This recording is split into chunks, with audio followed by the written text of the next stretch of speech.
Olá, seja bem-vindo. Está a começar mais um especial 50 anos Vozes da Independência. Foi um dos primeiros rostos do poder político em Cabo Verde, independente, mas o seu percurso começa muito antes do 5 de julho de 1975. Estudante em Portugal, Osvaldo Lopes da Silva fugiu em 1961 com outros jovens africanos para se juntar à luta de libertação. Encontrou-se com Amílcar Cabral no Ghana e mais tarde integrou o grupo de formação militar em Cuba, preparado para um desembarque clandestino em Cabo Verde, plano que acabaria por ser abandonado. Formou-se em artilharia em Moscovo, combateu na Guiné e em 1969 foi chamado a reforçar a frente de guerra numa altura crítica. A balança começava a pender para o lado português, já sob a liderança do general Spínola. Com a chegada dos mísseis antiaéreos soviéticos, a supremacia aérea portuguesa foi finalmente neutralizada. Após a proclamação da independência da Guiné-Bissau, foi nomeado negociador nas primeiras conversações com Portugal, com vista à independência de Cabo Verde, e liderou as discussões sobre o contencioso colonial. Com a independência de Cabo Verde, assume a pasta da Economia no primeiro governo liderado por Pedro Pires. Hoje, meio século depois, Osvaldo Lopes da Silva revisita connosco esse percurso. Doutor, viva! Obrigado por ter aceitado o nosso convite. Para começar, uma saudação aos ouvintes. Penso que é importante nós que tivemos uma atuação importante na afirmação de Cabo Verde como país independente, temos o dever de transmitir esse nosso conhecimento. Há muita coisa desconhecida. Penso que é muito importante esses debates. O Dr. Osvaldo Lopes da Silva integrou a delegação chefiada por Pedro Pires para a primeira ronda das negociações com Portugal, com vista à independência de Cabo Verde. Ainda se recorda desse momento? A primeira ronda parece-me que foi em outubro, ou novembro talvez, novembro. Primeira ronda. E é nessa primeira ronda já ficaram definidos todos os parâmetros. Ficou definida a data para a independência, que íamos ter um governo de transição, tudo isso já. E depois houve uma segunda ronda. Mas nesta primeira ronda quem é que participou, para além do Dr. Osvaldo Lopes da Silva? Sempre comandado, liderado por Pires, Pedro Pires. Estava o DJ, José Luís Lopes, o Amar da Luz, né? O Renato foi chamado Renato Cardoso. Vezes. O Renato era estudante na altura e não participou das negociações, mas vinha todos os dias dar a sua opinião como jurista. Eu suponho que foi esse grupo. Não me lembro. Amar da Luz. Sim, foi isso. E do lado português estava Mário Soares, Almeida Santos. Quem fez a negociação foi Almeida Santos. O Mário Soares esteve um outro encontro mais a dormitar e mostrando, de certa maneira, claramente que aquilo não dizia respeito. Mas ele era contra a independência de Cabo Verde? Não era a favor da independência. Diga-se de passagem que o Almeida Santos também, a princípio, não era a favor de independência. Não sentia necessidade de independência. Ele acompanhou até o general Spínola na visita que o Spínola fez a Cabo Verde em setembro, 15 de setembro de 74. Ele ficou na Ilha do Sal, já não veio para a praia. Spínola ficou, mas é o Almeida Santos. Sim. Almeida Santos veio até à praia. Vinha preparar o terreno para a visita de Spínola à praia. E encontrou um clima de tal maneira agitado, ele correu até riscos. O carro em que ele seguia foi assaltado. Ele foi protegido pela intervenção dos elementos do PAIGC, que o protegeram, porque ele ia ser linchado, né, aqui na praia. Bom, ele daqui comunica para o Spínola A situação aqui é de tal maneira explosiva que a vinda eu não recomendo a vinda dali. Mas é a partir desse momento que diz, não, esse país tem que ir para a independência. Não há como evitar a independência de Cabo Verde.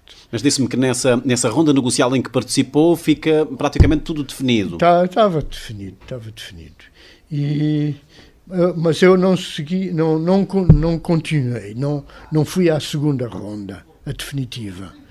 E vim a participar, sim, a chefiar a delegação que negociou o contencioso colonial. O contencioso colonial, isso vem já depois. Já depois da independência? Já depois da independência. A primeira ronda foi aqui na praia, em agosto de 75.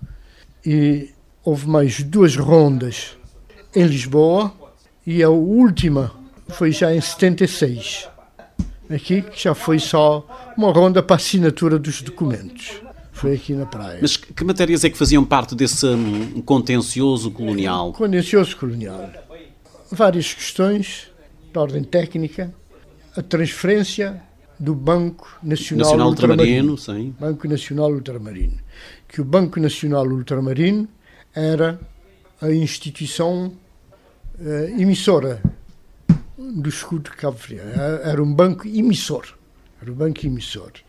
E havia que regular isso tudo, a transferência do pessoal, as garantias que o Banco Nacional Ultramarino dava aos cabo-verdianos que iam ficar, que tinham sido funcionários. Essa era uma questão. Outra era o aeroporto, a transferência do aeroporto do Sal. Porque o aeroporto do Sal não estava sob a jurisdição do governador. O aeroporto do Sal fazia parte, estava sob a dependência da Aeronáutica Civil de Portugal. É diferente. Não era da jurisdição do governador, não estava. Que era como um corpo estranho, em termos jurídico e patrimonial, etc., era uma coisa à parte. E tínhamos que negociar isso, todas as transferências, e delinear o apoio necessário para manter a qualidade dos serviços. Porque o serviço era não só do aeroporto, mas da Fira Oceânica. A Fira Oceânica, a ligação com assistência à navegação aérea nesse espaço. De forma que havia muita coisa a discutir. Fazia parte desse. Assim. O outro era o ponto mais bicudo, se Cabo Verde tinha ou não tinha dívida a pagar a Portugal, que evidentemente consideramos que não havia dívida alguma. Perdeu-se algum tempo mais a encontrar como dizer isso, que Cabo Verde não devia nada a Portugal. Se era inexigível, a dívida era inexigível ou inexistente. Para nós não havia. Ou impagável. Ou impagável, qualquer coisa assim. Não havia dívida, porque Cabo Verde tinha o seu estatuto que definia. Cabo Verde era definido como tendo autonomia patrimonial. De forma que, se o governo português dava algum empréstimo, um banco português dava alguma, o Cabo Verde tinha que responder a isso. De forma, esse não foi dos mais bicudos, foi fácil. Mas o ponto mais difícil, que levou mais tempo, foi o da garantia da reforma dos quadros cabo-verdianos que tinham servido o Estado português fora de Cabo Verde. Porque para os portugueses isso foi um ponto surpreendente e novo, porque Cabo Verde era a única colónia que tinha concidadãos fora, a servir na Guiné, em Angola, em Moçambique. E nas administrações portuguesas das antigas colónias. E tinha que garantir isso. Os que optassem pela cidadania portuguesa problema já não era o Estado português garantia. Não havia problema. Mas estávamos no direito de exigir ao Estado português garantias àqueles que mantivessem a qualidade de cabo-verdianos. Tinham direito a optar, tinham direito de optar para a cidadania, para a sua cidadania cabo-verdiana. E, optando por isso, era o Estado de Cabo Verde a exigir a cobertura da reforma. E isso levou algum tempo.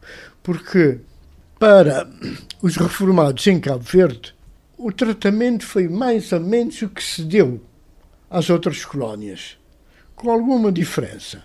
Porque a filosofia do Estado português é que cada colónia recebe os seus funcionários e responsabiliza-se pela reforma desses funcionários. No caso de Cabo Verde, sim, não. Esses funcionários fizeram, ou deviam ter feito, deviam ter dado uma contribuição para garantir a sua reforma. Sim. E esses descontos foram absorvidos pelo Estado português. De forma que acabou por se dar um tratamento adequado. A responsabilidade fica a cargo de Cabo Verde, pronto, mas subsidiariamente há um empréstimo. Ao empréstimo não reembolsável, que é um bocado esquisito dizer que o empréstimo é não reembolsável. Um donativo. Um donativo que devia cobrir essa parte. Para os que serviram fora, tivemos que aceitar também essa formulação. A responsabilidade é de Cabo Verde, mas supletivamente os que ficaram fora de Cabo Verde, a responsabilidade do Estado que os recebe. Sim, o tratamento global, geral.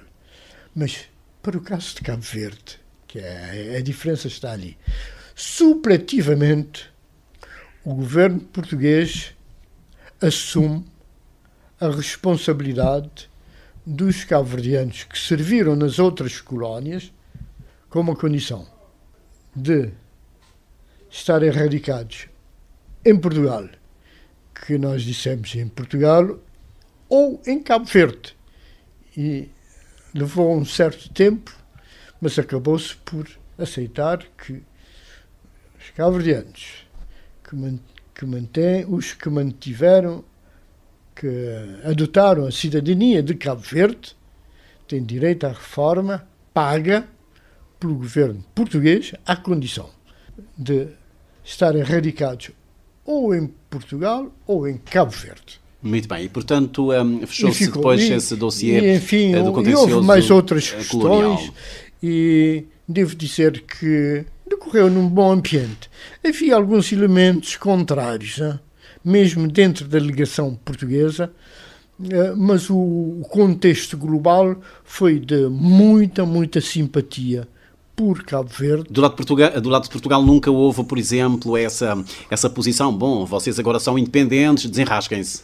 Houve, da parte do Mário Soares. A mim, Mário Soares disse-me claramente, depois de cortado o cordão umbilical, cada um por si, e eu disse, e Deus por todos. Né? É esse o pensamento, por exemplo, de Mário Soares. Mas o doutor Osvaldo Lopes da Silva... Mas o contexto geral era, para já, de espanto. Muita gente, amiga, ficou espantada, achava que Cabo Verde, a pretensão de Cabo Verde ser independente, era um ato de uma ousadia extrema. Como é que vocês vão aguentar? Era uma utopia. Sim. E as palavras mais simpáticas que eu ouvi foi da boca do então primeiro-ministro Pinheiro de Azevedo, que disse que para ele foi um espanto, mas quando ouviu isso ficou com admiração. E disse, nós não fizemos absolutamente nada para aquela terra. Deixamos gente a morrer de fome. Isso dito por ele. Deixamos gente a morrer de fome. E vocês fizeram bem em assumir a vossa independência.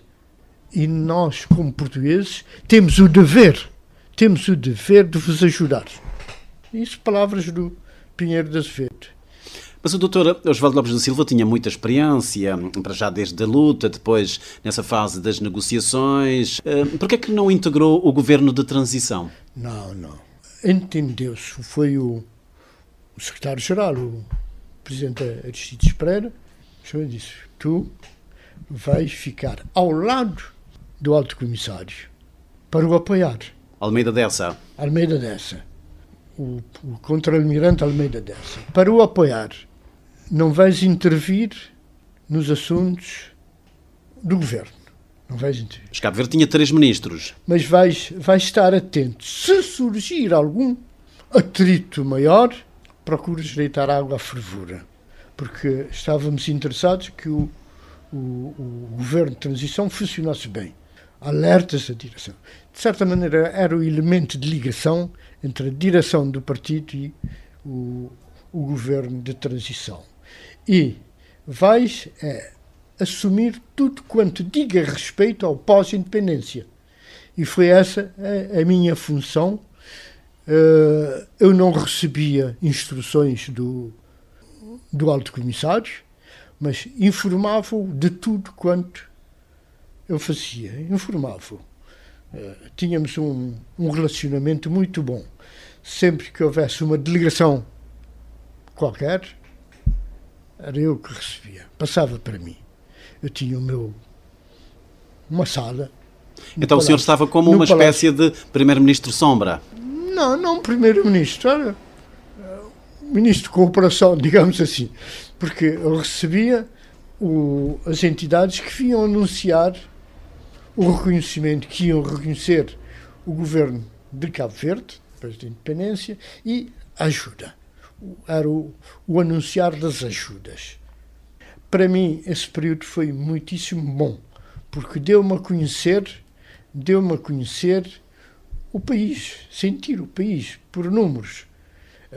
Eu tive, já nessa altura, 2 colaboradores importantíssimos, que me ajudaram muito nessa tarefa.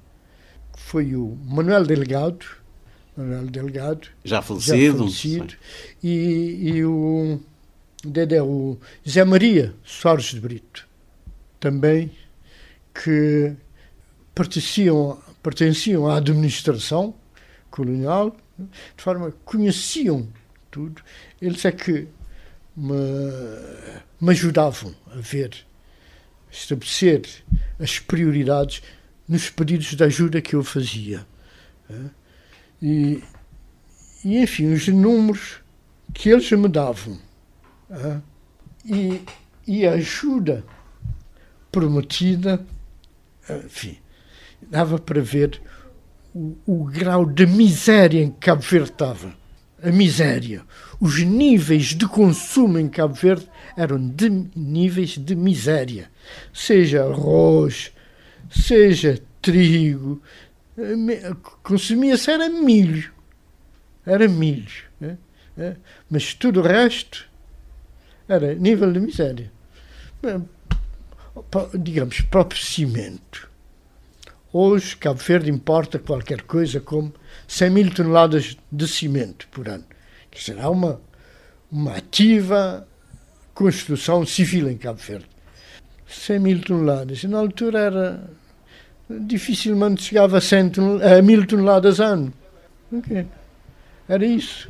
O arroz, se não me engano, o nível de consumo era 400, 500 toneladas ano. Está a ver o que é isso? O que isso significa? E quando aparece a União Europeia, a dizer, podemos dar 5 mil toneladas de arroz. 5 mil toneladas de arroz, para a altura, era 5 anos de consumo. Em termos de recursos financeiros, como é que estavam os cofres? Vazios. Há dados que indicam que encontraram o que 500 contos? Não, vazio estava, não havia nada. O primeiro dinheiro que entrou em Cabo Verde foi essa tal empréstimo não reembolsável de Portugal. Foi o primeiro que entrou. Depois fomos gerindo isso. fomos gerindo pouco a pouco. Não sei se quer também recordar-nos como é que foi esse momento, com que sentimento é que viveu também o 5 de julho, que fotografia é que ainda retém desse momento? Quando o 5 de julho, eu estava na Mauritânia. Era o representante diplomático, digamos assim, do PAIGC na Mauritânia, junto do governo de Ould Daddah, que foi uma figura importantíssima para o reconhecimento do Estado da Guiné-Bissau pelos países árabes. A partir dos partidos árabes, os países árabes muçulmanos tinham uma posição muito negativa em relação aos diferentes partidos e movimentos das colónias portuguesas. Éramos tidos por uns vendidos à União Soviética, como recebíamos ajuda da União Soviética, éramos como os comunistas. E Ould Daddah foi o elemento que foi lá explicar. Não, vejam lá bem isso. Eles não estão vendidos à União Soviética, nem são comunistas, a gente que luta pela sua independência. E o meu papel, aliás, antes, fui precedido pelo Silvino nessa posição. Sim. Depois que o Silvino foi transferido para a ONU, para Nova Iorque, eu é que fui substituir. Já deixei de ser comandante como eu estava. No princípio até não compreendi muito bem isso. Estava numa posição importante no Sul, no comando da artilharia no Sul, e fui transferido. Não acolhi bem, mas, enfim, depois compreendi que, nessa altura, o essencial da luta punha-se no plano diplomático. E estava quando se dá o 25 de Abril. E o Presidente convocava-me quase que todos os dias para saber da marcha, dos acontecimentos. E eu aflito, porque as ligações na altura, não é como agora com o telemóvel. Com o telemóvel, com a internet, isto é tudo rápido. Nessa altura, não. E mesmo telefone, rádio, tudo isso funcionava mal. Seja na Mauritânia, pior ainda em Conakry. A comunicação era difícil. Fora que eu socorria-me, era do que eu ouvia nas várias, estava em escuta permanente de emissora nacional, a Rádio França Internacional, BBC, tudo isso estava permanente a seguir os acontecimentos. E havia um voo da... O senhor tem esse hábito de ouvir rádio, já no seu livro também fala um bocado disso. Sim, era Algérie, passava uma ou duas vezes, fazia Conakry, Nouakchott, e estava sempre no aeroporto à espera de alguém que viesse de Conakry. Eu esperava algum documento, alguma coisa, quase nunca, não se lembravam de mandar um documento de informação, não. Mas colhia informação junto dos que passavam, geralmente em missão diplomática, e é ali que eu ia sendo informado do que se passava e transmitia ao Presidente Ould Daddah. E acontece que a certa altura é o Kurt Waldheim, secretário-geral da ONU, que vai em visita oficial à Mauritânia, e lá no aeroporto tinha todo o corpo diplomático presente para apresentar cumprimentos ao secretário-geral. Nisso eu sou convocado pelo Presidente. E houve uma reunião a três. Ele, o Ould Daddah, o secretário-geral da ONU e eu, para falar da luta. E com aquilo que ia recebendo, eu fiz, não, já estão em negociações, as negociações têm andado a decorrer bem. Uma coisa é o que o general Spínola pensa e outra coisa é o que a tropa no terreno pensa. E no terreno já há negociações, os quartéis começam a ser entregues, já houve entrega de vários quartéis, houve uma reunião de alto nível já, de nível superior, no dia tal, e depois desse encontro, eles ont mangé ensemble. E lá o Kortevallenain deu um grito de satisfação, disse: se eles ont mangé ensemble, se comeram juntos, é porque a guerra acabou. Já acabou. Acabou. E eu, cautelosamente, disse: bom, eu estou a fazer, isso não é uma declaração oficial. Eu não fui... Informado, comunicado? Não foi mandatado para... Não fui mandatado pelo meu partido para dizer que a guerra acabou. Mas isso é a minha sensibilidade. Eu disse: não, mas isso é que conta, isso é que conta. E é assim que o Kortevallenain chega a Nova Iorque e anuncia que a guerra na Guiné acabou. Para o secretário-geral, é uma alegria, um momento extraordinário poder dizer que uma guerra, das muitas guerras em curso no planeta, que tal guerra acabou. E chegou e deu essa notícia. A minha missão foi justamente essa. Portanto, é assim que vive o 5 de julho? Não, o 5 de julho não. Estou a referir-me ao... Esse período do término da guerra? Estou-me a referir ao 25 de Abril. Do 25 de Abril. 25 de Abril. Muito bem. O 5 de Abril. Quando o 5 de Abril, eu estava empenhado... 5 de julho. 5 de julho, eu estava assoberbado com problemas pequeninos. Encontrar alojamento para as várias delegações que nos visitaram. Ir de casa em casa pedir pessoas ligadas ao partido que cedessem a moradia para alojar tal ou tal delegação. Porque não havia hotéis, não havia pensão. O maior hotel da praia, na altura, era a pensão Paraíso, aqui no Platô, com 4 ou 5 quartos, nada mais do que isso. E havia pousada na prainha que tinha 4 quartos. Não havia mais do que isso. Encontrar alojamento. Então, para ficar claro, há instantes perguntei-lhe onde é que estava e como é que viveu o 5 de julho. Sim. Acabou por me falar da Mauritânia. Portanto, aí já se referia ao 25 de Abril. 25 de Abril. Para ficar 25 claro, de Abril. Ali é 25 de Abril. O 5 de julho estava aqui na praia. O 5 de julho estava na praia, evidentemente. A tratar dessas questões logísticas. Eu cheguei à praia, eu e o Silvino, foi a 25 de agosto de 74.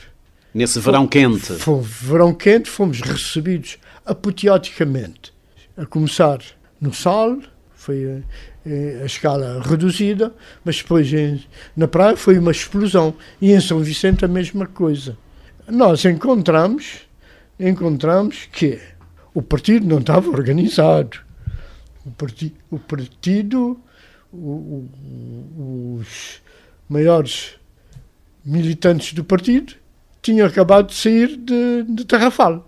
Quer dizer, partido... Aliás, José Tomás Veiga disse... Mas o doutor Osvaldo Lopes da Silva tinha muita experiência, para já desde a luta, depois nessa fase das negociações. Por que é que não integrou o governo de transição? Não. Entendeu-se. Foi o secretário-geral, o presidente Aristides Pereira, que disse: tu vais ficar ao lado do alto comissário para o apoiar. Almeida Dessa. O contra-almirante Almeida Dessa. Para o apoiar. Não vais intervir nos assuntos do governo. Não vais intervir. Mas Cabo Verde tinha 3 ministros. Mas vais estar atento. Se surgir algum atrito maior, procuras deitar água à fervura. Porque estávamos interessados que o governo de transição funcionasse bem. Alertas da direção.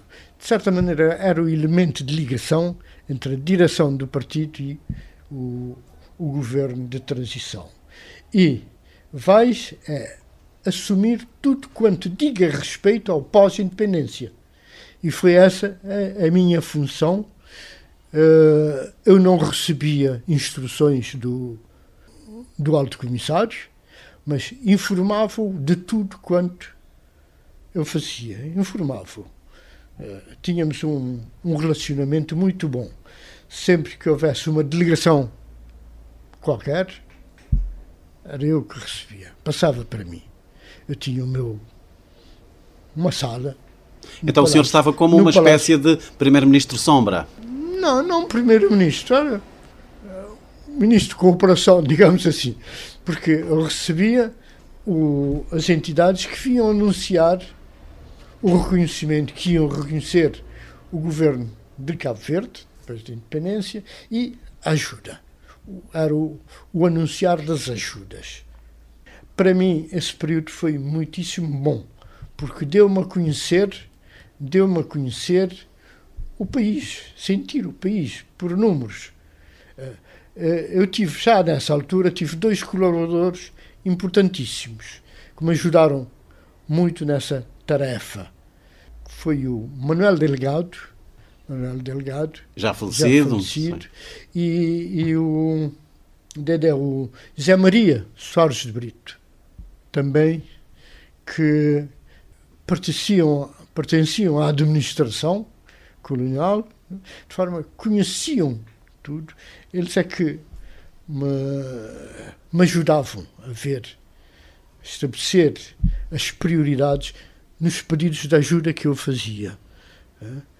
E enfim, os números que eles me davam e a ajuda prometida, enfim, dava para ver o grau de miséria em que Cabo Verde estava. A miséria. Os níveis de consumo em Cabo Verde eram de níveis de miséria. Seja arroz, seja trigo, consumia-se era milho.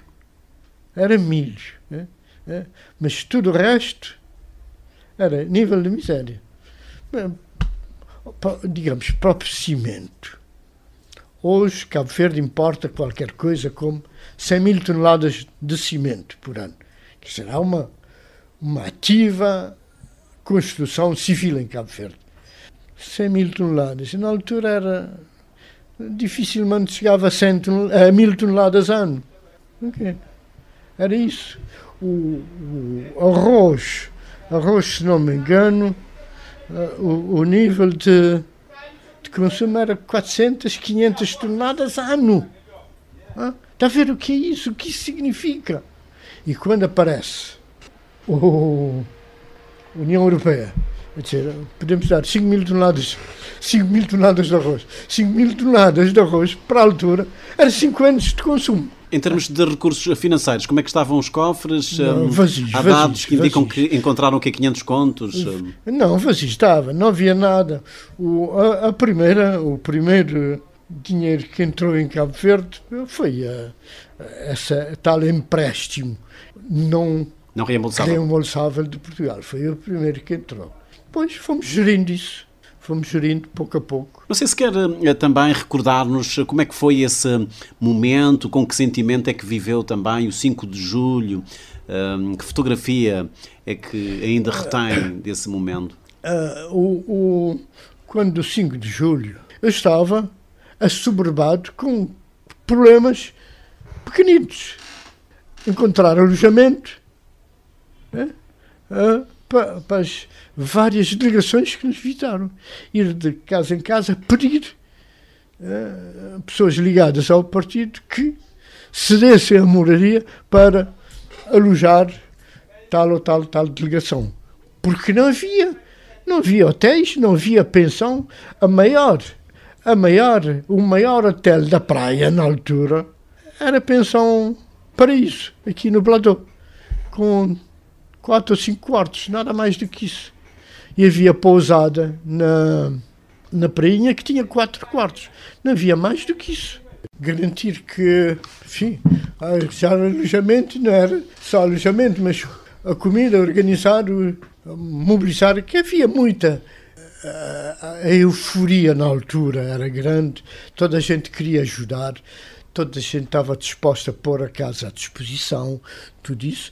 Simplesmente depois era ver o nível do alojamento, que é para recebermos as pessoas com um nível suficiente de dignidade, garantir a alimentação. Mas um outro problema que eu tive que resolver foi o da central elétrica da praia, que tinha central elétrica, tinha dois ou três grupos, eram 100, 150 kVA. Era esse o nível. Uma potência instalada baixíssima, fraquíssima. Para cobrir uma cidade com uma população... A cidade também era platô. Sim. A cidade resumia-se praticamente ao platô. Mas mesmo isso, garantir que os grupos estivessem a funcionar, fazer a vistoria dos grupos, para garantir. Mas um dos vereadores da Câmara, assim nas vésperas do 25 de Abril, veio ter comigo, aflito, porque não tinham dinheiro para comprar combustível. Nas vésperas do 5 de julho? Do 5 de julho. Não tinham combustível, não tinham como comprar. E então eu tive que emitir um cheque não, um vale. Dirigi uma carta à Shell pedindo que fornecesse todo o combustível que fosse necessário. Se a Câmara não pudesse pagar, o governo que ia ser criado assumiria esse compromisso. Está a ver? Não era governo, mas estava já a dar aval. Deve ter sido o primeiro aval da história nestes 50 anos. O partido, embora ainda não estivesse no governo, já assumia, tinha o controle do país. Nós eu e o Silvino chegamos em agosto, e já em setembro foi possível dar um stop à Spínola. E logo a seguir à queda do Spínola, nós exigimos a demissão do Sérgio Fonseca, que tinha sido colocado pelo Spínola como governador. E ele estava todo contente, chegou a dizer, mas vocês que querem mais? Já tem um governador cabo-verdiano. Não é o governador que nós queremos a independência. Ele não compreendia. O Fonseca não compreendia isso. Não tinha dimensão para chegar à independência. Não. Ao contrário do irmão, Humberto Fonseca, deu stop a Adriano Moreira. Quando Adriano Moreira aparece, uns anos atrás, em 62, a defender a adjacência, a prometer a adjacência, ele disse alto lá, nós não queremos adjacência. E há toda uma movimentação contra a adjacência, que é liderada justamente pelo João Moraes, o doutor João Moraes, pai do Japão. O Duarte, que é também parente do Manecas Duarte, que era procurador na altura, e Humberto. E enfim, as forças vivas lá de Mindelo dão stop. Mas, voltando atrás, nós exigimos, depois da queda do Spínola, exigimos imediatamente a saída de Sérgio. E o movimento das Forças Armadas acolheu bem isso, disse, sim senhor, vamos correr com ele. Ele é substituído e pedem. As coisas eram resolvidas aqui, sem contar muito com Lisboa. O movimento das Forças Armadas... Decidia muita coisa localmente. Sim, o movimento das Forças Armadas, a partir de certa altura, queria entregar o poder. E nós não queríamos isso. Nós queríamos que o processo continuasse dentro de uma certa normalidade. Aqueles militantes da UDC foram presos a pedido do PAIGC? Foram mandados para o Tarrafal? Eu digo que não é para fugir o rabo à seringa, mas eu digo, por minha parte, eu e o Silvino eram os dois dirigentes máximos do partido. Não houve, que eu me lembro, não houve ordem da nossa parte, de mim, para prender. Foi um movimento de massas que nós aceitamos. Estava eu na rua, quer dizer, estava num ambiente de manifestação permanente. Manifestação permanente. E greve e manifestação. Vieram-me dizer, já aprendemos o Fausto Barbosa. Fausto Barbosa é meu amigo, colega, fomos colegas no liceu. E eu apressei-me a ir para o proteger o Fausto. E lá onde eu estava, porque a população queria linchar o Fausto Barbosa. Porque manifestava-se pela não independência. Quer dizer, houve entrega à polícia, que por sua vez era o mesmo que entregar às Forças Armadas Portuguesas. Eles foram recebidos pelas Forças Armadas para os proteger, para dar proteção. Para não serem lixados pela população. A FMA não deu ordens para prender. Alguma gente diz que o MFA mandou prender. Não, é a população que prendeu. E nem fomos nós, PAIGC, mas aquilo convinha, politicamente convinha, mas com o cuidado de evitar os excessos. E a minha intervenção ali foi para proteger pessoalmente o Fausto. Pus-me ao lado do Fausto, eu de um lado, um agente da Polícia da Segurança Pública do outro lado, e ele a querer desafiar. E eu disse, Fausto, cala a boca! Mas ele estava desafiante. Havia gente... Uma coisa é não ser a favor da independência. Mas, naquele contexto, alguém que se manifestasse abertamente contra a independência estava contra a população. E corria risco de ser linchado. Houve risco. Então, não foi uma ação do PAIGC para neutralizar, para isolar, para silenciar os outros partidos? Foi aceito. E o partido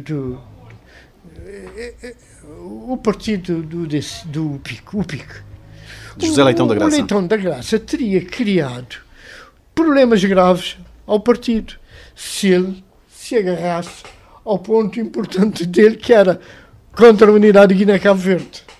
Ele teria tido muitos seguidores. Até porque o senhor também tinha algumas reservas em relação a isso, ou não? Quem? O senhor? Eu tinha as minhas reservas. Mas se ele tivesse lançado essa palavra de ordem, se ele tivesse ficado nisso, ele teria... Mas não, os panfletos, eu tinha uma coleção de panfletos Ele escrevia muitos panfletos. Panfletos era tudo. O grande pioneiro disse tal. O grande pioneiro... Palavras do grande pioneiro. Mao Tse-tung. A querer, foi absolutamente fora do contexto, trazer para a nossa realidade desse momento as declarações de Mao Tse-tung, que foi ontem disparado. O Leitão da Graça não causou nenhum dano aqui. Quanto ao MPD... Bom, o MPD não, o MPD vem... O EDC tinha alguma gente em São Vicente. Gente ativa, gente com projeção na sociedade. Aqui menos, mas... E centrava-se nos comerciantes. Eu aqui tive um encontro com a Associação Comercial, mas o encontro mais, resultativo foi o de São Vicente, em que os grandes do DC estavam lá. E a minha linguagem é essa: vocês tenham cuidado. Vocês todos são nacionalistas como eu. Eu não sou mais nacionalista do que vocês. Não sou mais nacionalista do que vocês. Vocês querem independência, que não acreditam numa independência para já. E pensam que, vocês foram na cantiga do Spínola. E da sua ideia do federalismo. Federalismo, etc. Tudo isso é... Nós não temos nada a esperar. Tivemos 5 séculos sob o domínio português, não fez nada por essas ilhas, não é agora. Portugal vai entrar em uma situação de crise. de crise. Perder as colónias é uma crise existencial para os portugueses. Cabo Verde não conta para essa gente. Vocês tenham consciência disso. Vocês estão a tomar posição contra a independência, vocês vão ser varridos pela onda independentista. E quem perde? Vocês perdem. Mas nós também perdemos. Precisamos da vossa contribuição. Acha que a Rádio Barlavento, de facto, estava ao serviço da UDC? Sim, estava. Ingenuamente, parvamente, até. Porque era gente. Quem duvida do nacionalismo do Ângelo Lima? Ângelo Lima era nacionalista, que esteve sempre às turras com os Mondrongo, etc. E às tantas aparece à frente. Não queria. Vocês têm medo de duas coisas. Primeiro, que falta o abastecimento. Ora, nós garantimos o abastecimento para essas ilhas. Garantimos. Cabo Verde não será nada sem ajuda, pelo menos inicial. Nós precisamos dessa ajuda e sabemos onde buscar essa ajuda. Vocês pensam que a União Soviética... Vocês estão redondamente enganados. A União Soviética dá armas, não dá ajuda alimentar, não dá nada disso. E não é lá que vamos buscar. Nós vamos estabelecer ligações com o Banco Mundial, com a União Europeia, com isso ali, aí que está a salvação dos problemas de Cabo Verde. E estamos a procurar estabelecer as melhores relações com Portugal. Hein? Sabemos qual é a situação de Portugal, que não podemos esperar dinheiro nem nada disso, mas quando em Portugal as coisas serenarem e começarem a funcionar, temos muito a receber em matéria de know-how, temos que receber de Portugal e queremos estabelecer essas relações. Temos que dar um salto. Ainda não ouvi esse retrato, esse momento que conserva na sua memória do 5 de julho. O 5 de julho foi um dia de grande exaltação, toda a gente confiante. A grande confiança é essa. Der por der, vamos para a frente, vamos enfrentar. Estávamos muito conscientes das dificuldades, mas nós acreditávamos na viabilidade. O ponto central é esse. Acreditar na viabilidade de Cabo Verde. Mas muita gente dizia que Cabo Verde era um país inviável. Os que não acreditassem, se eu não acreditasse na viabilidade de Cabo Verde, não ia lutar pela independência de Cabo Verde. Eu lutei pela independência porque acreditei que podia fazer melhor. Isso é que era importante. Na altura havia essa ideia. Há dificuldades para frente, vai exigir muitos sacrifícios, mas também ao seguinte: o que é que nós trouxemos? Justamente o conhecimento do mundo, o conhecimento das instituições que iriam dar ajuda a Cabo Verde, foi indispensável. Fui eu a lançar essa ideia de capitalizar a ajuda alimentar. E é sobre a reciclagem da ajuda alimentar e a criação da EMPA que iremos retomar a nossa conversa na segunda parte. Viva, seja de novo bem-vindo. Vamos retomar a nossa conversa com o Dr. Osvaldo Lopes da Silva, um dos principais arquitetos do modelo económico que Cabo Verde abraçou a partir de 1975. Falaremos da EMPA, da ideia de se vender as ajudas em géneros alimentícios para fomentar a alta intensidade de mão de obra. Iremos conferir também a avaliação que faz do percurso de Cabo Verde nas últimas 5 décadas. Cabo Verde, 50 anos depois, a história continua. O Dr. Osvaldo Lopes da Silva, portanto, acaba por integrar o primeiro governo numa altura em que Cabo Verde se debate com a escassez, com a fome, com uma economia de facto de rastos. Presumo que tenha sido uma grande dor de cabeça esboçar a primeira política económica de Cabo Verde. Tu dizes que eu vim a esboçar, como diz, já vinha do período que eu... Do governo, do tempo do governo de transição, no contacto que eu fui tendo com as diferentes instituições, como a União Europeia, a Unicef, a FAO, Programa Alimentar Mundial, a cooperação francesa, a cooperação alemã, a Suíça. Eu recebi toda essa gente.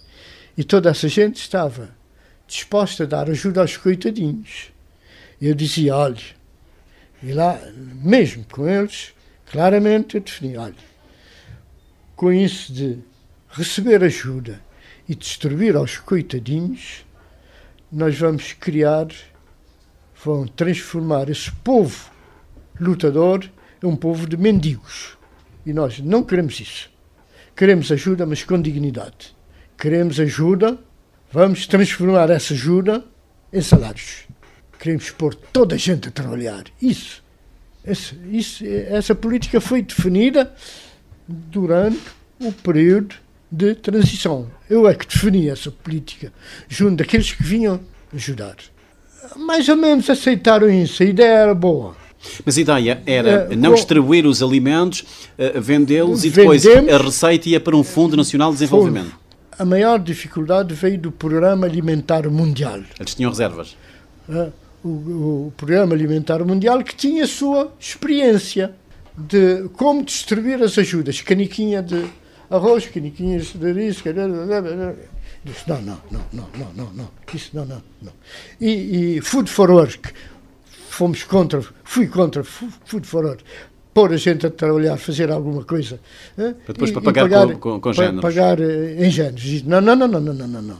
Nós vamos pagar em dinheiro. O indivíduo que recebe o seu dinheiro e que faça do seu dinheiro aquilo que quiser. Comprar aquilo que precisa. Não limitar aquilo. Não. E houve um acontecimento extraordinário, que foi a vinda do secretário-geral adjunto da ONU em 77. Sir Robert Jackson, australiano. Ele veio na sequência de um apelo formulado pelo presidente Aristides. Em 77, já o ano ia adiantado e não tinha chovido. Era ameaça de crise. Então houve esse apelo para ajuda, para aumentar a ajuda. E eu é que fui encarregado de acompanhar. E levei... mas na antevéspera da chegada do homem, houve uma chuva diluviana. Primeiro foi 200 milímetros em menos de 24 horas. Em 1977. 77. E no dia seguinte outro tanto. Mas chuva diluviana. Eu levei a visitar algumas zonas onde tínhamos feito obras de mobilização de água, construção de diques, banquetas, etc. E via-se tudo aquilo cheio de água, bonito, pronto para a agricultura. Eu disse, isso é consequência das obras que resultam toda da conversão da ajuda alimentar em salários. Depois levei a visitar zonas onde ainda não tínhamos chegado. E então havia destruição, a erosão causada pelo torrencial das águas. E veja a diferença. A seca em Cabo Verde não é ter ou não ter chuva. A seca tem-se que ver sempre qual a concentração. A concentração, quando há muita concentração da chuva, a chuva não é bem-vinda. A chuva é destrutiva. Leva tudo, é destrutiva. De forma que temos que rapidamente fazer um trabalho de construção de diques para reter. Ele ficou comovido, ele ficou convencido. Ele disse, não, isso é que é a solução. É vender a forma mais imediata de obterem financiamento, é ajuda alimentar. Toda a gente está disposta a dar ajuda alimentar. Para um país que nem chegava a 500 mil habitantes, é fácil. São os fundos dos silos lá da Europa, dão com facilidade. De forma que vocês convertam isso em ajuda alimentar. Eu vou defender a vossa política e dali para frente é que tudo se mudou. A partir de 77, toda a gente foi convencida que a solução, Cabo Verde tinha descoberto a solução para vencer a seca. O Dr. Osvaldo Lopes da Silva também é o arquiteto da criação da EMPA. Bom, E, sim, isso, a formulação da política durante o período de transição. Quando vou para o governo, a minha tarefa principal era garantir o abastecimento. Garantir o abastecimento por esse meio. E então, rapidamente, proponho a criação da EMPA, que devia receber toda essa ajuda, porque inicialmente até pareceu que o destinatário da ajuda seria o Instituto de Solidariedade. O Instituto de Solidariedade para distribuir aos pobrezinhos. Não. É o Estado, através da EMPA, que recebe, e a EMPA devia ser empresa, para funcionar como empresa, a defender os seus interesses como empresa, e os parâmetros foram definidos logo. O produto era entregue pelo preço do mercado internacional, aproximando por longos períodos, havia longos períodos de estabilidade, mas quando a oscilação do mercado internacional fosse maior, alterávamos o preço de referência. O preço de venda, eu é que aprovava o preço de venda, mas portanto, administrativamente, fixava... A EMPA tinha que... Eu funcionava em relação à EMPA como tutela, por um lado, mas também como entidade independente, entidade reguladora. Vocês têm que demonstrar tudo, ponto por ponto, quais os elementos de custo. Todos os elementos de custo, tudo. Em função disso, estabelecia-se o preço. O preço uniforme, para todas as ilhas com o mesmo preço. Quer dizer, o custo de transporte... Porque a EMPA tinha postos de venda em todas as ilhas. O custo de transporte foi rateado de maneira a todos serem beneficiados. Quer dizer, o consumidor da praia que recebia o produto diretamente, ou o da Brava, que ainda tinha que pagar o transporte, os dois passaram a pagar a mesma coisa, porque era só acrescentar um bocadito de Santiago para a Brava ou o Maio terem o seu produto ao mesmo preço. Tudo, preço igual, preço uniforme. Mas cada concelho ter o seu estoque de segurança. Chegavam 5.000 toneladas de arroz destruído, de maneira a ter estoque, ter em todas as ilhas estoque. E a EMPA desempenhou-se muito bem. Em relação à EMPA, eu fixava, era o quadro do pessoal, de forma a impedir o crescimento desmesurado da EMPA. Eu tive o cuidado de evitar o crescimento desmesurado da EMPA. O recrutamento tinha que ser feito sempre na base de concurso. As normas foram rígidas. Evitar estar a meter gente só por um papelito do sindicato, um papelito do secretário do partido. Uma recomendação do partido e pumba. O que aconteceu com a EMEC às tantas, tinha mais pessoal, era a empresa com o maior número de pessoal. Porquê? Porque o partido teve uma ingerência excessiva. Na EMPA não. Na EMPA já entrava por concurso. Doutor, mas depois, com o passar dos anos, a EMPA vai agigantar-se e acaba também por sufocar, digamos, o comércio ao retalho. Não sei se será provavelmente por altura do surgimento das cooperativas. Eu fiz tudo para evitar isso.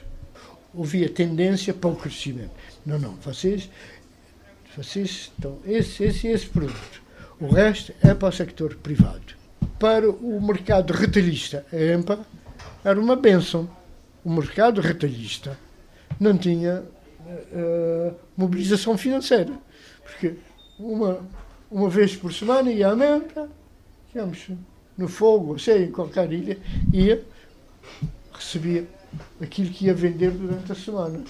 E era muito bom. Para o mercado importador, um ou outro pode ter motivo de queixa, porque a EMPA tentou meter-se em outras áreas, e eu impedia. As cooperativas de consumo, eu combatia as cooperativas de consumo. O que é uma cooperativa? Qual seria a mais-valia? Qual era a função da cooperativa de consumo? Não tinha nada. O o mercado retalhista, o comércio retalhista, resolvia o problema. Fazia chegar o produto ao consumidor. E não havia perigo. Não havia perigo de assambarcamento. Ninguém era louco para assambarcar. Porque o produto estava em todo. Não havia assambarcamento. E não eram as cooperativas de consumo. Cooperativas de consumo era uma e eu fiquei muito impressionado com o exemplo do Chile.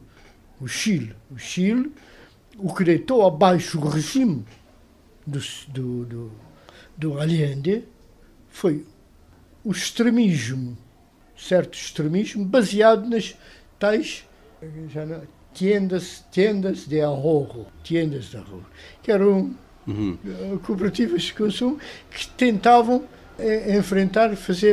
limitar a ação do comércio. E, portanto, o modelo de economia era um modelo planificado, estatizado, havia também essa política de substituição das importações, mas isso não seria um bocado exagero, utopia, tendo em conta a dimensão do mercado, uma indústria que era ainda incipiente? Eu ainda hoje, eu digo que há muito espaço para as indústrias de substituição das importações.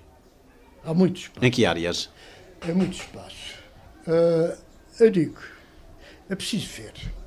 À partida, particularmente naquela altura, hoje já estamos mais desenvolvidos, temos outras condições, mas na altura, à partida, qualquer unidade industrial parecia inviável em Cabo Verde.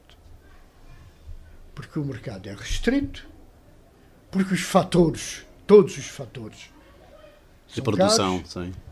Fatores de produção, seja eletricidade, água, terreno, isso, aquilo, tudo é caro. Ainda hoje nós temos fatores de produção e de contexto todos também que são... À partida. De forma que, se formos a comparar o preço ex-fábrica num país como Portugal e Cabo Verde, o Cabo Verde é sempre superior. Mas será que é isso que conta numa análise séria? Uma análise, o que interessa é o produto, digamos, colocado nos supermercados. O produto... O preço final ao consumidor. O final. É isso que conta. E há muitas indústrias que oferecem uma resistência enorme, resistência económica ao transporte. Resistência ao transporte. O produto pode ser mais barato em Portugal, mas até chegar a Cabo Verde fica mais caro do que se for produzido cá. Não é? Claro. De forma que há que investigar isso, há que ir. Quando eu criei a CITA, parecia que não fazia sentido. Eu recebi o parecer do plano, condenando, baseado também nos custos. Até que consideravam que uma fábrica de tintas em Cabo Verde aumentaria a nossa dependência em relação aos estrangeiros. Porque tínhamos não só que importar as matérias-primas, o know-how, não tínhamos know-how, etc. Importávamos tudo. Eu comecei a preparar até uma resposta para mostrar que maior dependência é quando estamos dependentes do produto final.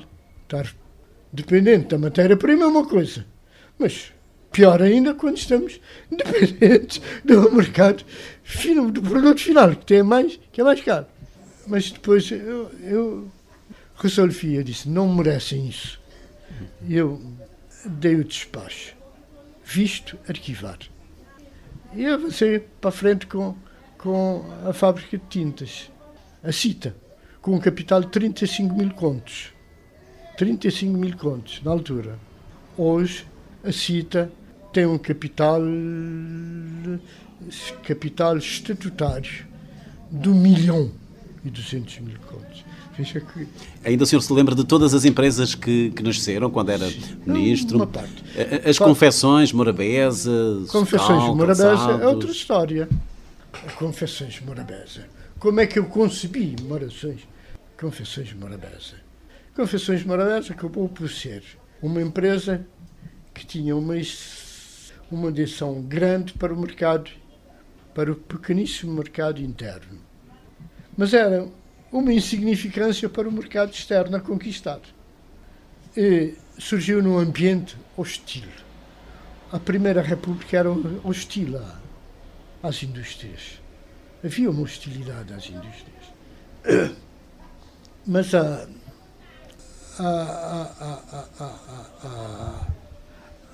Morabeza foi concebida como uma rede.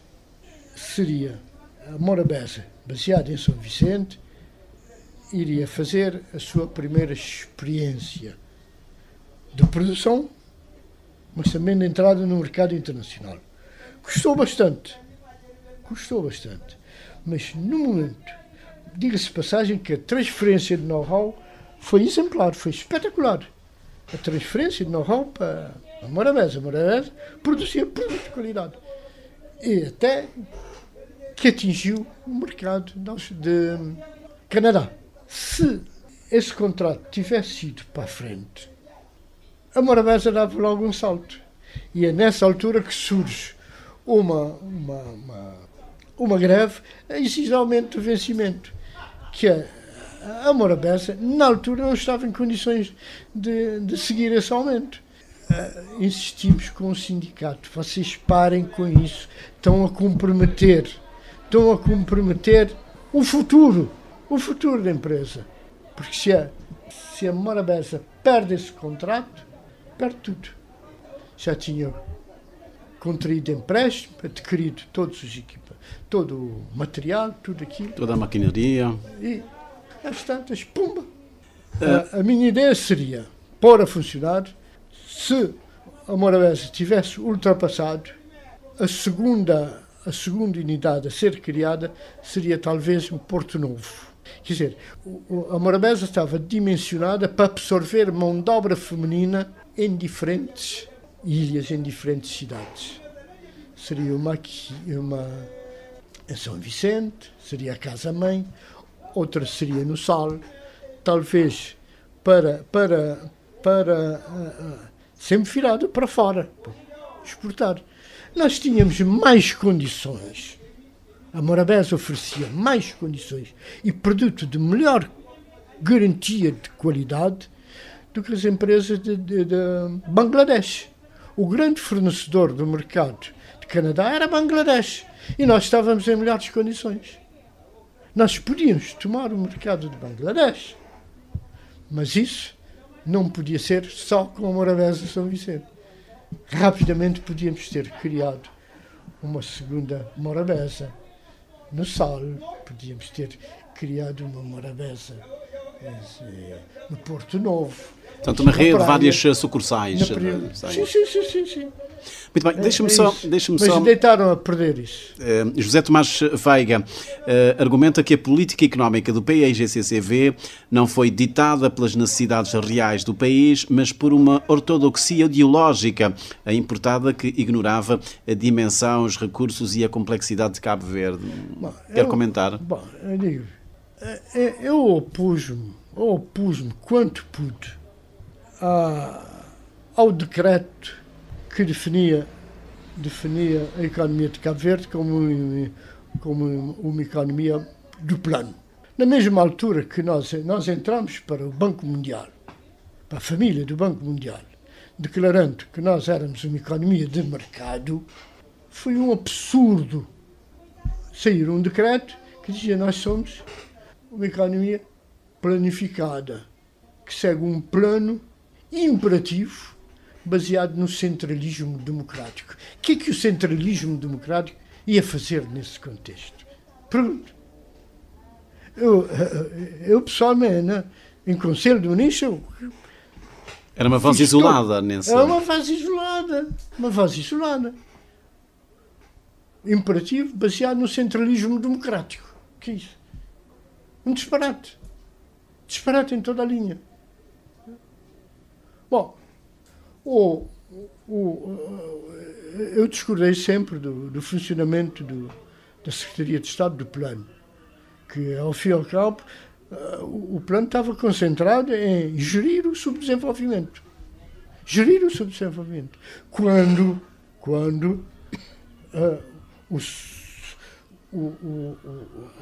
a solução que eu dei de conversão da ajuda alimentar em salários, ocupar milhares, com esse procedimento, ocupar milhares de braços do interior de Santiago e das ilhas, tínhamos que dar depois um salto em outra direção. Não podíamos ficar limitados a isso. E o plano, a meu ver, privilegiou os projetos de mão de obra. Obras públicas sem a FAIM, não é? O critério base, o critério de avaliação do nosso plano era emprego. O emprego é para dar satisfação política na disputa do poder, nada mais do que isso. Na disputa do poder, um partido que está apenas preocupado com a disputa do poder quer criar empregos, sem saber se esses empregos contribuem ou não para o desenvolvimento do país. Havia que quebrar esse ciclo com empreendimentos com uma outra visão das coisas. E eu, lamentavelmente, o nosso plano não via isso. Contrariava tudo quanto fosse que se isso. E também outro receio é da dívida. A dívida. Para mim, o que contava não é o volume da dívida, nem a percentagem da dívida sobre o PIB. Nós tínhamos um PIB tão pequeno, tão miserável, que qualquer ajuda para construir uma estrada em condições, qualquer empréstimo, põe a dívida a nível do PIB. De forma que não era esse o critério. Eu defendia a minha posição junto do Banco Mundial. E ao defender essa posição junto do Banco Mundial, tive o apoio de duas instituições, o Banco Europeu de Investimento e o Banco Africano de Desenvolvimento. Eles apoiavam essa tese, que não interessa a percentagem da dívida no PIB. Isso não interessa. Interessa que contribuição cada projeto pode trazer. Analisemos projeto a projeto. Um projeto que contribua para o desenvolvimento do PIB, esse projeto é bom. Claro. Se não contribui, não é bom. É isso que conta. E não condicionar o nível de endividamento de um país ao peso da dívida no PIB. Muito bem. Doutor, o Banco Mundial já estava de acordo com isso. E o nosso plano acabou por sufocar essa era. Contrário a qualquer aumento da dívida. E há mais. Hoje a situação é diferente. Os bancos já fazem empréstimos a entidades particulares. Mas na altura os empréstimos eram concedidos ao Estado. E o Estado, acoberto de acordo de retrocessão, passava esses empréstimos a empresas. Por exemplo, as telecomunicações, os portos, a construção de portos é passado para a Enapor e assim por diante. E um empréstimo que era concedido, por exemplo, acoberto de FAD, da IAD, para os países hoje menos desenvolvidos. Era 50 anos sem juros. Nós repassávamos para empresas, já não há 50 anos, mas 20 anos. 20 anos. E com juros. De forma que isso era um alívio enorme. A dívida estava a ser um alívio enorme para o Tesouro, para as finanças, porque recebia das empresas e estava à vontade para pagar a sua dívida. Vai amortecendo, sim. E o plano não teve uma visão construtiva da dívida. Muito bem, doutor, já estamos praticamente no final da nossa conversa. Quando é que o senhor sai do governo? Eu saí já em 89. Em junho de 89. Mas sai por decisão sua ou em rota de colisão? Ou porque... Sim, já não havia. Eu era um corpo estranho, Eu não pedia demissão, mas já não estava bem no governo. Mas já tinha sinais de que... Havia atritos. Mas quando é que sentiu eu tinha uma visão das coisas e o governo tinha outra. Vejo que tinha uma visão muito liberal, muito de mercado também das coisas. Mais de mercado. Eu tinha mais ligação com o sector privado. Eu era defensor eu defendia o sector público. Eu penso que o drama de Cabo Verde é que não tinha uma classe empresarial. Tínhamos alguns comerciantes, à partida até com fraco poder de compra, e uma classe comercial virada para Portugal. Eu dizia, vocês têm que abrir os vossos horizontes para outros mercados. Eu entendia que o Estado tinha um papel importante na criação do sector privado. Tinha que apoiar o sector privado. É só para falarmos agora em traços gerais, como é que o doutor avalia com este distanciamento de décadas, os primeiros 15 anos do PAICV, do PAIGC primeiro, depois PAICV. Quais foram os principais ganhos nesse período, do seu ponto de vista? Sim. Há uma coisa... Houve um ganho que é a questão da segurança alimentar. Portanto, deixou de haver fomes. A segurança alimentar foi garantida logo à partida. Mesmo antes já de independência já tínhamos o quadro estabelecido. De forma que funcionou. Bom, quanto ao partido. Eu penso que em Cabo Verde, antes e até agora, os partidos não governam. Os partidos lutam por poder. Assim ganham poder, o Estado canibaliza o partido. Os melhores quadros vão para o Estado. No momento atual, nós temos o MPD, que lutou e ganhou as eleições. Canibalizou o partido, os melhores quadros foram para o Estado e o partido perde força, perde atividade e formulação de políticas. É o Estado que funciona, ignorando muitas vezes o partido. É a lógica, a dinâmica do Estado que passa a imperar. E foi o que se viu no caso do PAIGC, PAICV.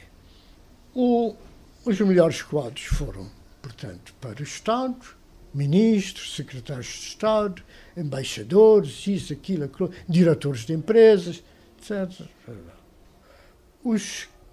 Muitas vezes, jovens com menos maturidade ficaram a tomar conta do aparelho partidário. Do partido. E tinham como tarefa essencial transmitir a mensagem do partido. A mensagem que passou a ser uma mensagem estática. Quer dizer, o que trouxemos da luta, é isso é que ficou. O catecismo vindo da luta. O partido único, até nem era o debate mais importante. Era a defesa da unidade de Guiné-Cabo Verde. Era o ponto fulcral nos primeiros tempos. E muita gente foi incomodada por causa disso, por oferecer alguma resistência e tal. Mas essa que era a tarefa principal. Às tantas ao golpe do Ninho. Se foi em 80. Foi em 80. Esse golpe abalou menos a direção do que a estrutura de base. A estrutura de base é que sofreu o maior embate, porque tinha sido lançada nessa tarefa árdua de fazer a população aceitar a unidade de Guiné-Cabo Verde e às tantas são golpe de Estado. E como toda essa estrutura de base sente-se a certa altura desautorizada pelos acontecimentos e com dificuldade em enfrentar a mesma população. Até 80 defendíamos isso com unhas e dentes. Todo aquele que se opusesse era um reacionário. E agora? Como explicar isso? Tiveram essa dificuldade. O partido nunca, a estrutura de base do partido nunca mais foi o que... O partido começa a perder ali. Muito bem, mas em traços gerais estamos a falar dos ganhos. Na segurança alimentar, disse que já antes da independência, portanto, isso já tinha sido conseguido. Depois na educação, na saúde. O fundamental, a reafirmação da nossa convicção de que o país é viável. Com dificuldade, mas o país é viável. Isso é que é importante. E o povo começa a reclamar cada vez mais. Quando se dá um pão a alguém, ele quer o segundo pão. O povo passou a ser cada vez mais exigente. E, sobretudo, um povo que tem muita ligação com o exterior. Com a imigração, a nossa diáspora. Eu penso que houve uma evolução do mundo que, a nível da cúpula, íamos ajustando, mas a estrutura de base tinha dificuldade, até por ter menos formação política, estava menos preparada para compreender isso. E até quando se chega à altura das evoluções na Europa, os ventos de mudança, que há necessidade de grande mudança, o partido também não estava preparado para isso. Na base, não estava. Quando caiu o artigo 4º da Constituição, foi um abalo. A estrutura de base ficou sem palavra de ordem. A ideia inicial do PAICV era realizar eleições legislativas só em 1995. Houve um calendário, se precipitaram. Os acontecimentos pressionaram. Primeiro vinham as autárquicas, as presidenciais e só depois... O partido, eu digo, não estava preparado. Houve várias coisas que não estava preparado ou houve um excesso de confiança? Não estava mesmo que ia ganhar as eleições? Não estava preparado. Eu penso que alguns dirigentes estavam desligados da realidade. Eu talvez estivesse mais ligado à realidade e eu sentia a temperatura das coisas. Sentia mais a temperatura. Mas o partido ficou agarrado à reforma agrária, que era uma iniciativa antipática para o grosso da população. O que é mais é que a própria estrutura de base do partido tinha dificuldade em fazer avançar a reforma agrária, em explicar a reforma agrária, a necessidade da reforma agrária. Mas continua-se. Houve um momento em que se devia ter suspensa ou dar outra orientação à reforma agrária, limitar. Não se fez. Não se explicou. O partido, de certa maneira, tinha que explicar porque que houve o golpe de Estado do Nino, se era de prever ou não era de prever. Não houve nenhum debate sobre isso. Hein? E tínhamos um plano que prometia, estávamos à espera que o plano aparecesse, a indicação. O plano não funcionava, a indicar caminhos a seguir. Com isso tudo. E depois vem às tantas, Aristides, que era secretário-geral, renuncia ao cargo. Isto foi um abalo tremendo para a estrutura do partido. O partido, em que é que nós acreditamos? Cai a unidade de Guiné-Cabo Verde, cai o partido com força, luz e guia do programa, o secretário-geral que sai, e nessa altura, estimava-se que todas as atenções deviam ser concentradas no Pires, porque o Pires é que aguentava o partido. O Pires é que tinha o controle do partido, que seguia o dia a dia do partido. Sempre tinha seguido. O Aristides estava um bocado distante, sempre distante. Saiu assim, bem, então vamos concentrar no Pires. Mas, e começa-se a trabalhar nesse sentido. Mas às tantas Aristides apresenta a candidatura. Ninguém esperava. Foi uma surpresa. Bom, eu saí do governo em junho, fui passar uma temporada em São Nicolau, para ver a minha gente lá em São Nicolau, fui São Vicente, depois fui ver a minha irmã em Lisboa, e quando eu regresso, devo ter regressado em agosto ou setembro, logo à chegada, a minha mulher diz: olha, Aristides Pereira veio procurar-te. Eu achei estranho, antes de vir à minha casa procurar. Achei estranho.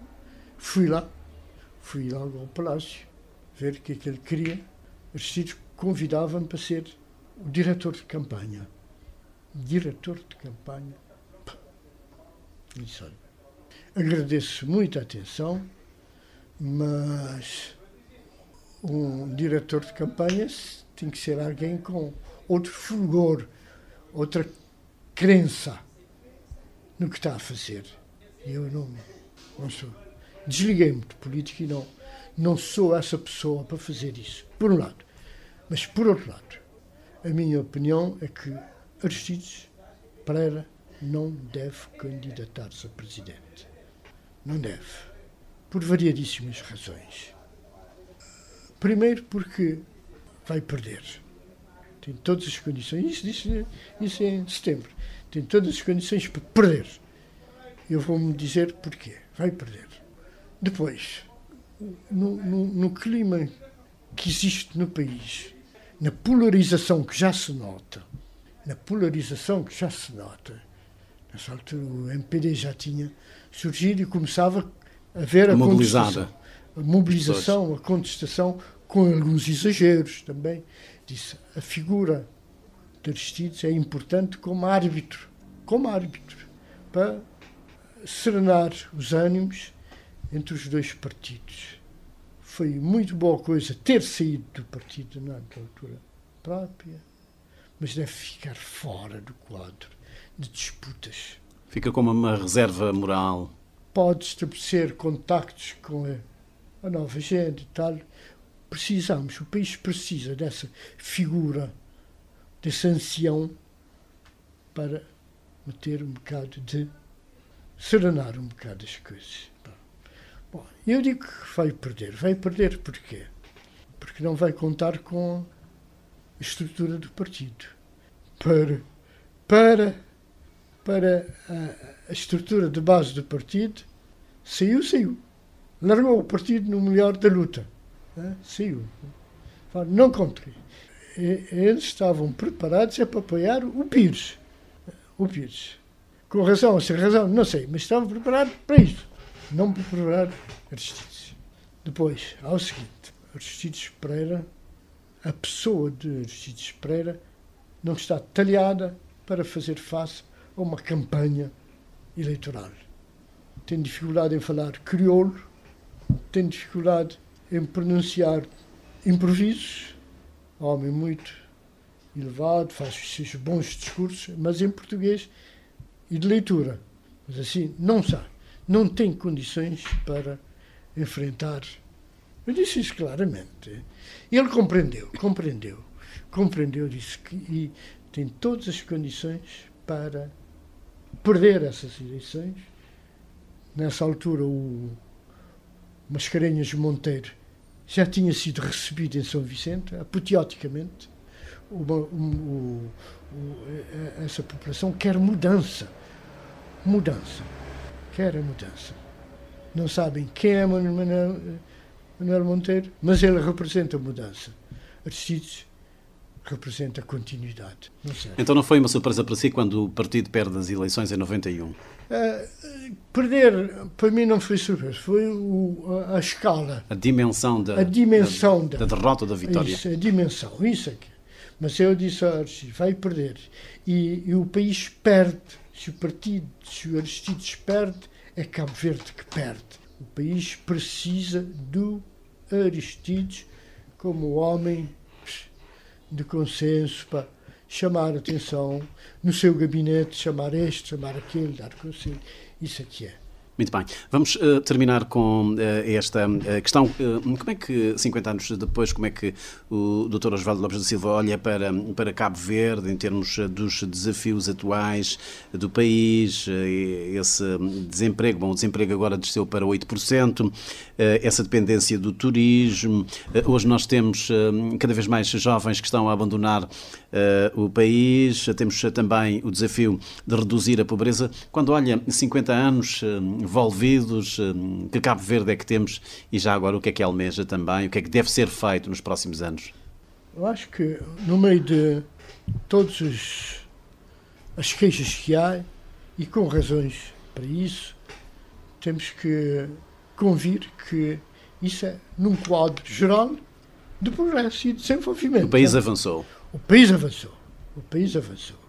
O país avançou com PICV, PIGC, avançou com altos e baixos. Avançou com o MPD também na década de 90. A mudança em 90 foi benéfica para o país, mas o que me confrange é a polarização entre esses dois partidos, o grau de polarização. Se formos a ver, nem há grandes diferenças em termos de filosofia do Estado, da gestão do Estado. Podem se aproximar. Haverá diferenças da maneira mais ou menor intensidade num sentido ou no outro. Havia razões para que esses dois partidos se entendessem em alguns dossiês de interesse nacional. Nós devíamos aprender com os ingleses. Os partidos ingleses sentam-se, discutem, chegam a consenso em certos pontos, designam o governo sombra, que mantém contacto sempre com o governo em exercício. De certa maneira é isso que devíamos fazer. Dar mais relevo aos partidos. Não deixar que o partido caísse sempre na dinâmica do Estado. O Estado é imediatista. Quem está à frente dos negócios do Estado tem que resolver os problemas do momento. Os partidos deviam estar na retaguarda a preparar iniciativas de longo prazo, definição de grandes políticas. Isso é que está a faltar. Eu penso que o passado não legitima o exercício do poder. O passado dá direito a reconhecimento, sim senhor, mas o que garante, legitima o poder é a mensagem que cada partido apresenta de poder ir mais longe, levar o país mais longe, de forma que há espaço para que esses dois partidos se entendam melhor e ultrapassar o nível baixo de debate político que nós temos. Temos um debate político que está muito abaixo daquilo que devia ser depois de 50 anos de existência. Depois de 50 anos de existência, o debate político na Assembleia e em outras plataformas tinha que ser outro e não o que nós vemos todos os dias. Na luta sempre frenética para o poder, os partidos têm uma ação, têm tido uma ação corrosiva de denegrir tudo o que está no poder faz. Isso é mau. Ou então de denegrir tudo o que foi feito antes. Isso é mau. Há sempre um bota abaixo e um começar do zero. Sim, isso é má política, é estúpido, porque não convence a população. E tem o inconveniente de penalizar a classe política no seu conjunto. A classe política no seu conjunto que está a ser penalizada. Não é de estranhar que a taxa de abstenção seja tão alta em Cabo Verde. E vai ser cada vez maior se os partidos não modificarem, não elevarem o seu nível de debate político. E há outro dado também importante, é que, pelo menos os dados da Afrosondagem têm demonstrado que o nível de confiança dos cidadãos nas instituições tem vindo a diminuir paulatinamente. Os partidos têm contribuído para isso. Quando a MPD fala mal e o vice-versa, eles só atuam para denegrir.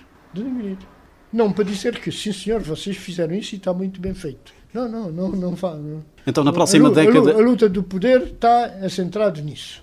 É corroer o que o outro faz. Então, que Cabo Verde é que o senhor almeja para a próxima década? Eu não falo em 2075, daqui a 50 anos, que é muito tempo. Tem que mudar de política, de debate político. Dr. Osvaldo Lopes da Silva, obrigado pela sua colaboração neste especial 50 anos Vozes de Independência. Quanto a si já sabe, pode acompanhar esta conversa na íntegra na plataforma da RTC na internet.